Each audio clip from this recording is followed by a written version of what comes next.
दोस्तों आपको pantograph run करते हुए दिखाई दे रहा होगा, तो वीडियो को अंत तक देखिए। रेलवे इंजन का पेंटोग्राफ क्या होता है और कैसे काम करता है। पेंटोग्राफ इलेक्ट्रिकल वायरिंग से सप्लाई लेकर के इंजन को देता है।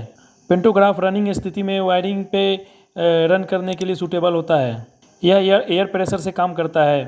चाहे वायर का लेवल कैसा भी हो, पेंटोग्राम अपने उस अनुसार एडजस्ट कर लेता है अपने आप को।